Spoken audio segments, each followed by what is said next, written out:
guys doing? Today we're going to do something a tiny bit different to the daily vlogs, but because I'm doing daily videos I had to make content for you guys, but I thought I would switch it up a bit. So rather than doing a vlog, I thought once in a while what I might do is just answer some of the sort of more popular questions that you guys comment on my Twitter, Snapchat, Instagram, Facebook and YouTube. So I've picked out for today 4 questions that I am going to answer. We're just going to cruise around in the Lotus and I'm going to talk you through some of the things that you guys are asking me more often, rather than having to answer you all individually on the various social medias.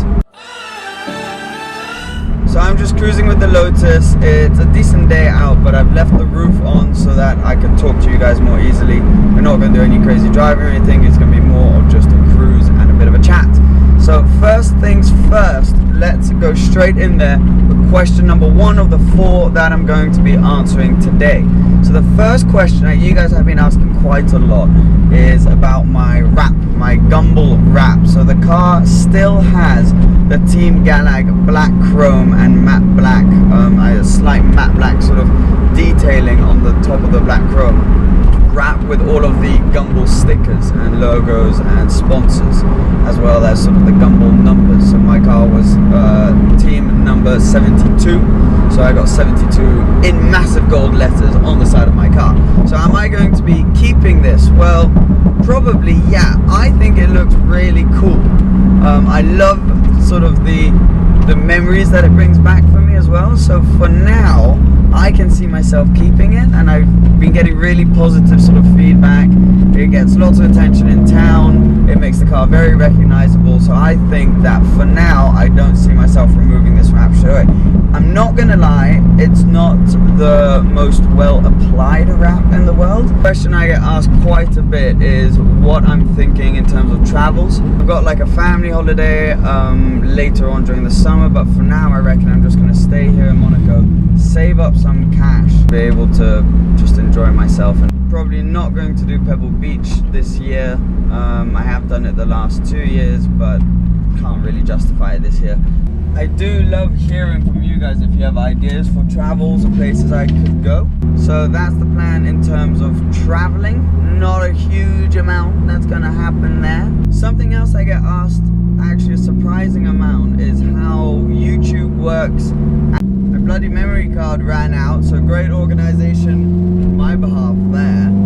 I don't know, this one's running out too, it just cut on me, but I think I was talking about YouTube earnings, and so how you can earn from the ads that get placed on your videos. So obviously the more views you have, the more you earn. That's one side of how you earn money through YouTube. So if we're talking about a business of how YouTube could work, there's that, but then there's also ads. So you may see on Instagram or on YouTube once in a while there'll be brand promotion, sort of will be promoting a certain product, and that is something that some people always sort of pick up on, and good for you if you manage to pick up on it. And also some people complain about, but it's something that we have to do because this is our job, you know, this is how we make a living. And if a brand comes up to you with a big cash offer for, you know, not sort of that in your face advertising, then we'll always go for it. Obviously I try to choose brands that I actually genuinely like, so I don't feel like I'm bullshitting you guys saying go buy this product, it's great if it's not. So I only pick things that I really truly believe are good and are worth promoting.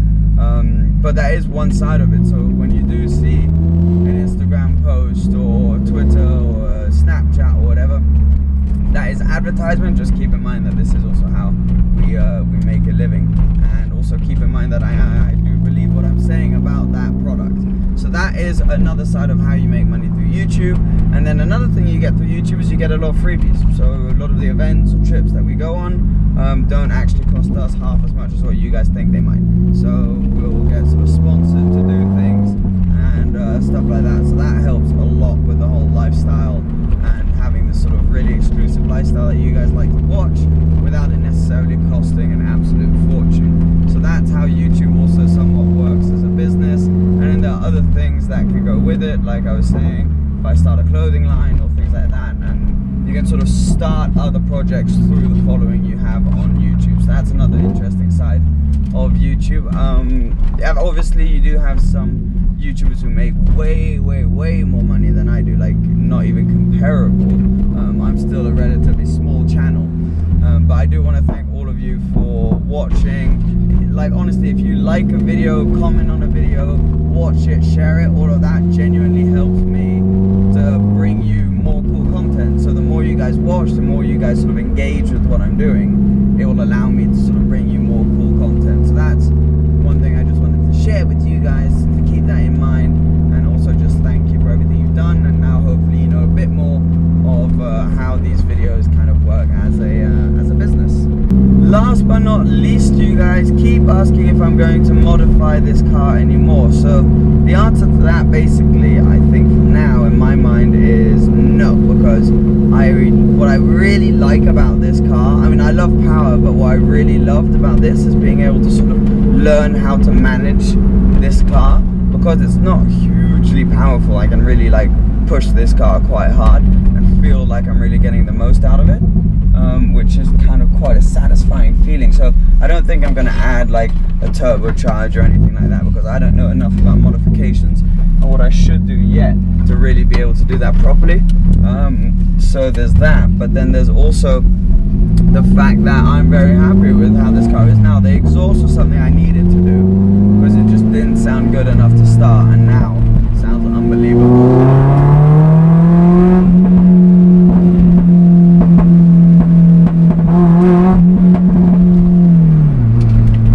So yeah, I'm pretty happy with the exhaust. I'm pretty happy with the different looks this car has had. The original all matte black, then the matte red.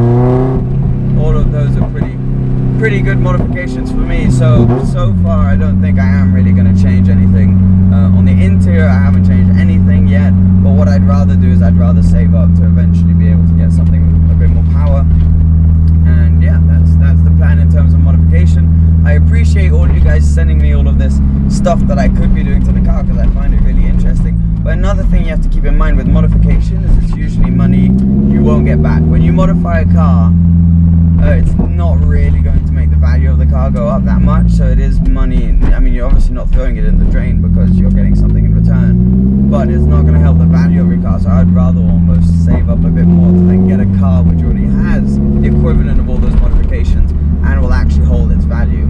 So it's all a little calculation. Like the exhaust, I think, was worth it, and I'm willing to sort of lose some cash to be able to have this sound. But anything else where you're spending, there are like 10,000 euro full engine sort of kits that you can have. I don't think those are necessarily worth it. So yeah, that's where I am at the moment with the Lotus, and with all of the other questions. It was a bit of a sort of me just hopping into the car and answering some of your questions, because I felt like I need to make a video today, and there are a bunch of things I wanted to sort of answer to you guys that you all ask, and obviously it's too much to answer you all one by one. So yeah, thank you so much obviously for all the support you've been showing. I can't believe that, like in October I was barely at 10,000 subscribers, and now we're over 105,000, I think it is. So it's pretty incredible. So the support you've shown over the last few months, really, and I really do appreciate it. And I love doing YouTube for you guys. I love making videos. I love the experiences it brings, the people I can meet. It's absolutely fantastic, which is why I want to start daily vlogging for a bit, because it's just taking it to the next extreme. So I hope you're enjoying the daily vlogs as well. Yeah, and I hope you like this sort of honest, me just answering you completely honestly on the questions you ask me. So I'll be doing more of these. So if you have any more questions you would like me to answer, please comment them down below, and I will see you guys for another vlog tomorrow, which is going to include quite a few supercars. Exciting times ahead. Thanks for watching, guys, and as per usual, if you aren't already, please remember to subscribe, and I'll see you soon. Cheers, bye. And first things first, on a yacht like this, when you go inside, you take your shoes off. So let's do that straight away. This is like a little living room loungy area, isn't it, where you can just chill, have your breakfast, have your cheeky dinner, do what you gotta do. Anyways, I'm gonna take my shoes off. And this is madness, by the way. like these boats, you don't realize how insane they are, but they're like mansions. They're like mansions on the sea, aren't they? It's a bit messy though, because it can like share like the work. Oh, no worries, no worries. It's still pretty impressive. So this is like the main